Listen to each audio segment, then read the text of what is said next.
All right, so let's get an expert onto the show, someone who knows a lot more about semiconductors than me, someone who's been in this stock for the past 5-6 years, and get his take on the madness that is happening right now on beloved NVIDIA. Jose, good morning. Good morning, man. How's it going? Well, how's it going for you is, I think, the better question that I should be asking. Pretty good. I mean, I don't know if it was a blessing. Yesterday I'm in vacation right now for like the past month. And yesterday I took like a vacation within a vacation. So I was away from the computer yesterday to kind of be able to absorb everything that was going on with the market yesterday. Okay, so you've been in NVIDIA stock for a long time. Give me your raw thoughts before I get into the questions on what the hell is going on. Is this one of the most dramatic declines you've seen on NVIDIA? And I guess, do you think from your gut reaction, is it warranted? I don't think it's the craziest. I mean, I feel like I've experienced some scary days with NVIDIA in the past. I mean, in the semiconductor market, especially, you tend to have days where you hear about capital expenditure decreasing dramatically over inventory corrections, which kind of causes reactions like this. I don't know if it's in forms of, obviously now that my portfolio is bigger, it's probably the biggest in forms of money. I don't think it's the biggest in forms of percentage. Now, I believe the AI, two things could be true, right? So Deepseek definitely has announced some pretty cool AI innovations. It is open source, so the great thing is other big tech players can actually learn from it. But like I said, two things could be true. While innovation can be growing, the discussions of cost might not be as truth as they are telling. Okay, so let's get into Deepseek then. So I'm assuming you've seen the headlines, you read all the stories, and you did say that semiconductor stocks are very volatile because there can be certain days where the cyclicality of them becomes more mainstream in terms of CapEx going down. Do you think Deepseek is an existential threat to NVIDIA's business? I think the answer would be yes if large language models were the end game for AI. And if you think that's the end game for AI, then this would be a scary time. But we know AI LLMs are not the only thing that is driving AI, right? We have autonomous vehicles, we have robotics, we have whatever's next that maybe we can't even think of right now. The great thing too, right, is all these big tech players, right? They have all these AI solutions. I mean, Meta Platforms has a lot of AI solutions in disposal, but they just don't release it because it's just too expensive for them to share it to their billions and billions of users. So I think what's going to happen is maybe we're going to start moving away from LLMs and start to see other aspects of AI that maybe weren't happening because they were too expensive. So I think the biggest question is, are large language models the end game for AI? If the answer is yes, then this is bad news for NVIDIA. If the answer is no, then I think there's still plenty of time for NVIDIA and the AI space. Okay, so if large language models aren't the end game for NVIDIA, which I think all of us would agree with, self-driving, robotics, yada, yada, why the hell is the market acting like $600 billion doesn't deserve to stay in NVIDIA stock if they know that LLMs aren't the end game?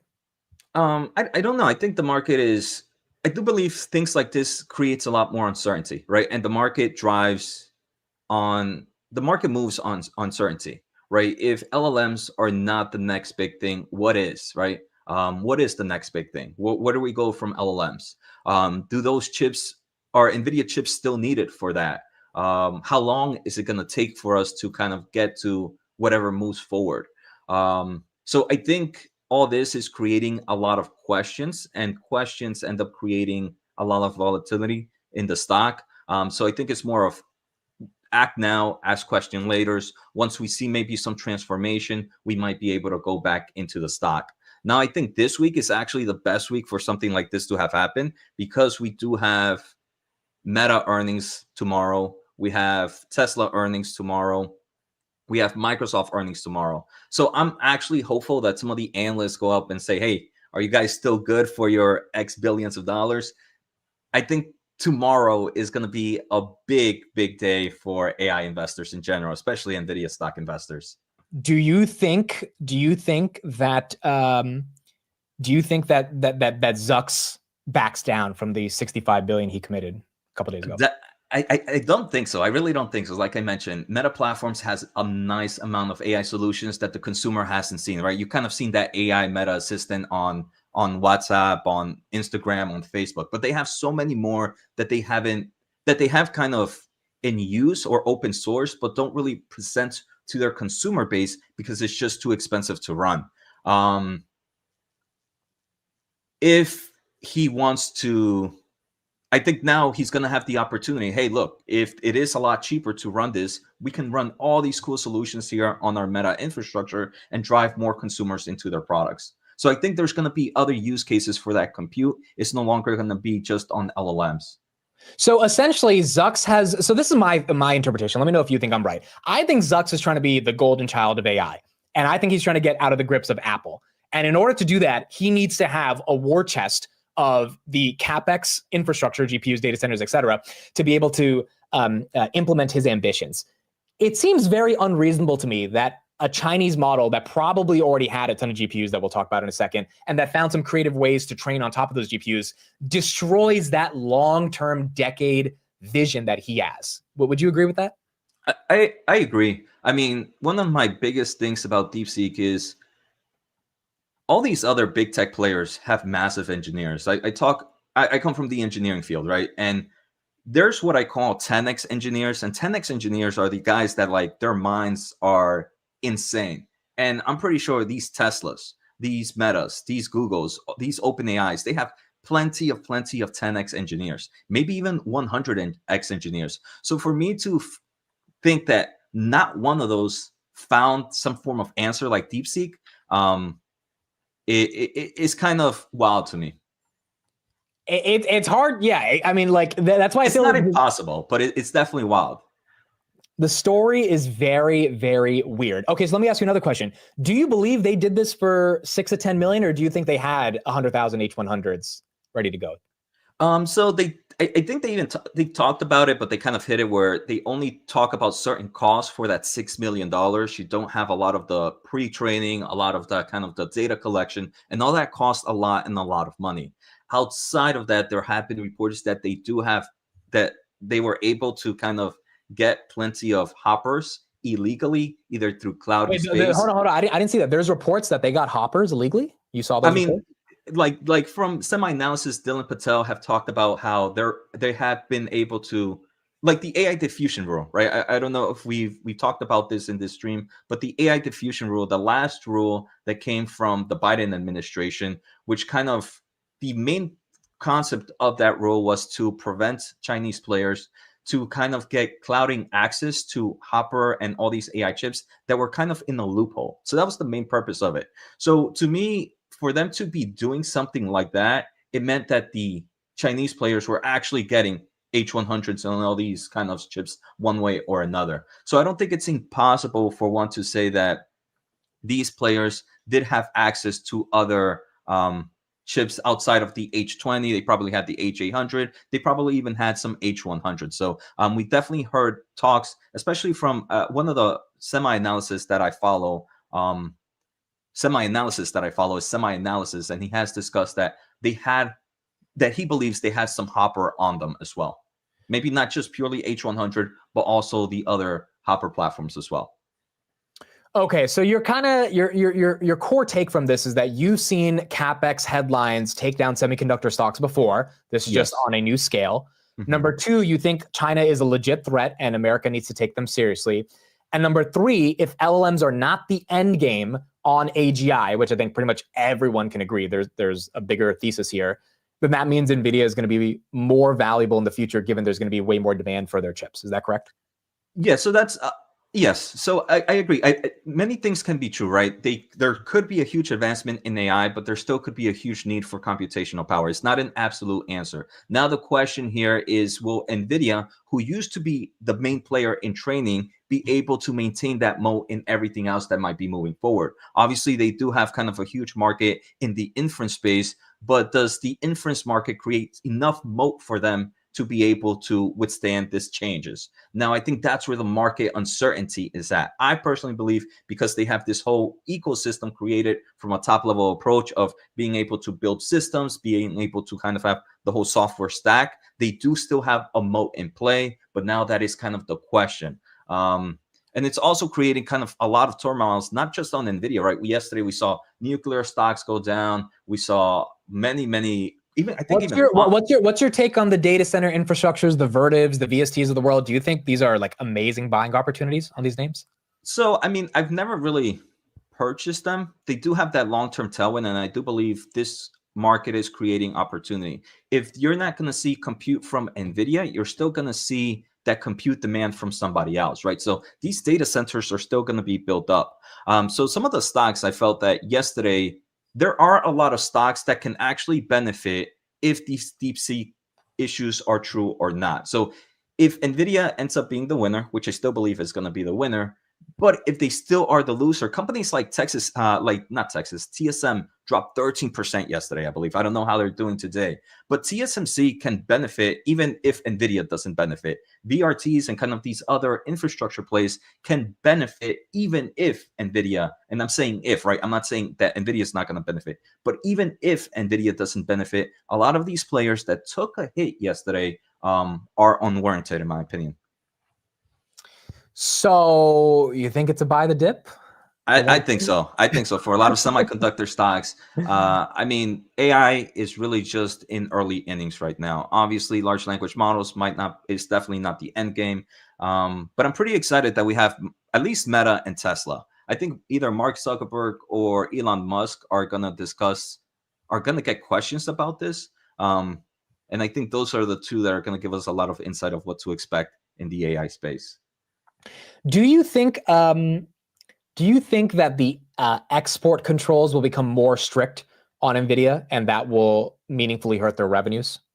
No, I think the last export that we got, this AI diffusion law that came in just before the change of administration, is going to stay in place.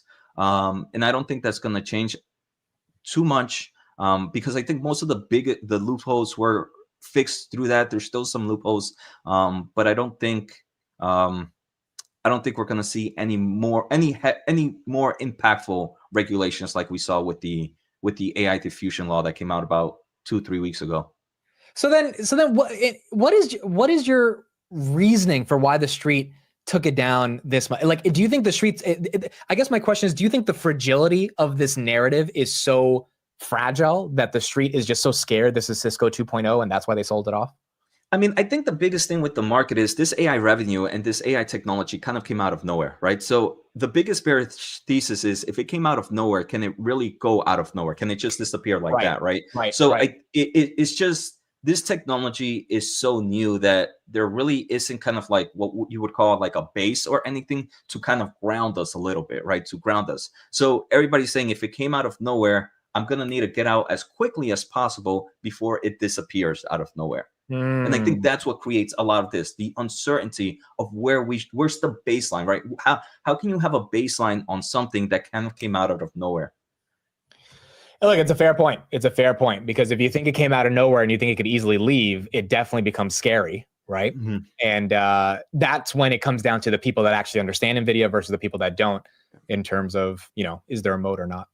I think the two biggest things that AI investors should watch is first earnings report this week, like I mentioned. And then the second thing is huge innovations moving forward in the AI space. They need to be moving at a rapid pace. If we kind of get a stalemate in the AI technology, I think that should be considered a yellow or red flag. I mean, OpenAI just announced, I think Sam Altman responded yesterday that they're just announcing that they're going to speed up a lot of their roadmap. And I think that needs to happen.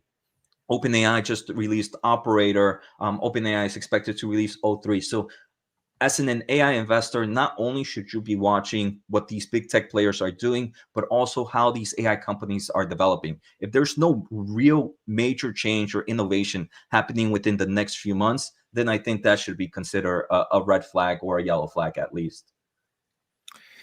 Okay, Jose, I want to let you go, but if you go and NVIDIA drops, because it's been going up as you've been talking. Call me back in. I'm going to get hit with all the blame. I just want to let you know I'm going to be abused by my chat if you leave and this thing goes back to 117 because you stopped talking. So yeah, I mean, this is definitely one of those stocks that you have to be bullish in the AI space, and you have to kind of sit back and ask yourself, is the AI market over? And I don't think so, man. I still don't have a robot cooking in the kitchen for me. I still don't have something doing my work for me. And I feel like the technology, if it is cheaper, we're going to see a lot more players innovate in this space, and we're going to continue to see inference demand. Right now, you have very limited amount of people using AI. I mean, my mom doesn't use AI, my dad doesn't use AI, my little brother doesn't use AI. The amounts of people that are going to start using it, if it's cheaper, could this just drive more computational needs? And will we just need more AI infrastructure because now we're expanding it truly, truly to everybody? And I'm assuming you believe in Javon's paradox, right? I mean, it's definitely true. I mean, usually you see a decrease in a product, the cost of it drops dramatically, but you see the use case increase dramatically. Yeah, because I think Nadella basically gave a sort of dog whistle to Wall Street yesterday, where he tweeted a Wikipedia link to Javon's paradox, and essentially that's him saying, "I'm still good for my 80 billion." That's how I interpreted it, because he knows that if this AI revolution is real, which, by the way, just for everyone listening, we are 30-something trillion in debt. We need growth. We have to have growth. We need some type of revolution to be happening in order for us to grow out of all this debt. So we kind of have to have something to look forward to. Nadella is basically saying, okay, if we want to keep growing and we think that one day we will have agents that book a flight for us, one day we will have robots that do our dishes, Microsoft's going to want to be involved in that entire ecosystem, which means they're going to need to spend to be able to get the benefits of it. And even if the inference training, as you say, goes down in terms of the creative strategies that are implemented to make it more efficient, you just need more raw compute. And that's where NVIDIA catches a bit. Yeah. And I mean, I think I would be more worried if it was just Deepseek versus OpenAI, but it's not just Deepseek versus OpenAI, right? You have Elon's XAI. They're also spending billions and billions of dollars. You have Google with their DeepMind spending billions and billions of dollars. So if all those guys who are geniuses, right, were wrong, then that says maybe a little bit about about the market right now. Right. Okay, and then final question. I know you answered this already, but the data center stocks, you like them, but you're not invested in them personally. So yeah, so I definitely see a bullish case, and I want to say that this AI efficiencies, like we talked, will drive more volume. Will kind of what you discussed with the paradox, will increase the usage of it, and will need more volume, more compute power. So while maybe the question should be, is NVIDIA going to be able to control its moat? Like I mentioned, I do think that's the case. But if that's your questioning, I still believe these other players can benefit. Like, I still think you're going to need huge AI infrastructure. You might not need NVIDIA chips. You're still going to need a lot of chips. So TSMC, in my opinion, should not have seen a 13% decrease yesterday. We had other players as well that even if NVIDIA is the loser, all these other players, in my opinion, can still win. Let me ask you one last question, Jose. But before I ask you that one last question, if you guys are not subscribed to What the Chip Happened, please make sure to subscribe. That is Jose's new newsletter. I get an email every other day, and I get some updates on what's going on in the semiconductor ecosystem. So, Jose, quick pitch. What's this newsletter for? It's just a quick 5-minute read of what's happening in the AI market, a quick 3 topics, especially now with AI earnings happening. You're going to get a nice top-level overview of all the earnings for free. For example, I think Wednesday is going to be one of my favorite days to do it. We're probably going to have Microsoft, we're going to have Meta and Tesla, kind of a nice overview of what's happening in the AI and semiconductor space. All right. So if any of you guys care about semis, please make sure to subscribe to it. It's a great newsletter. I read it every day. And it's a little thank you to Jose coming on our channel every single week. All right, so here's my last question. Does OpenAI have a moat? Does OpenAI have a moat? Your silence speaks volumes right now. Yeah, I mean,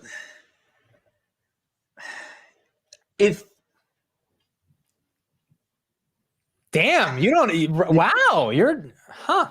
I'm trying to think how to say it. If what... I think... Oh, man. Wow, this is interesting. I just want to think it through. I think OpenAI has a lot of things that we haven't seen yet. I'm hoping they have a lot of things that we haven't seen yet. If it's just that, if it's just the stuff that we have seen, I think that moat is not as strong because a lot of other players are doing it. Deepseek are doing it. Google is doing it with DeepMind. XAI is doing it with Grok, right? So all these players are able to do it. So there's not a moat there. But I think they do have a moat maybe, and not everyone's doing things like visual. Not everyone's doing things like imaging. Not maybe everybody's doing things with robotics AI. So I think the moat that they might have is, but I don't even know if that's a moat. It's tough, right? I'm confused on this question too. I don't think it's a definitive no, but I don't think it's a definitive yes either, right? Yeah, I definitely don't. I mean, there's definitely a moat in the AI space right now. Not everyone can do it. So there's that moat. But within the AI space, do they have a bigger moat against all the other players? Is their biggest moat just the talent that they have? Is their biggest moat just the infrastructure partnerships that they have? Is that enough to create a moat? Is their moat the secret sauce that they might have that we haven't seen? And hopefully they might have. So that in the AI space, there's definitely that moat. OpenAI and individual moat with all these other players, I don't know if I'm smart enough to be able to answer that. Yeah, I think over the next coming months and years, we're going to find out how valuable OpenAI is or how commoditized they might end up being. Definitely. All right, Jose, thank you. I will now take the abuse from the chat as NVIDIA dipped and you stop talking. There's Jose's Twitter in the chat. You guys can check him out. Thank you, Jose. We'll speak to you next week. Thank you. Appreciate it. Yep. See you next week. Appreciate you. Bye-bye.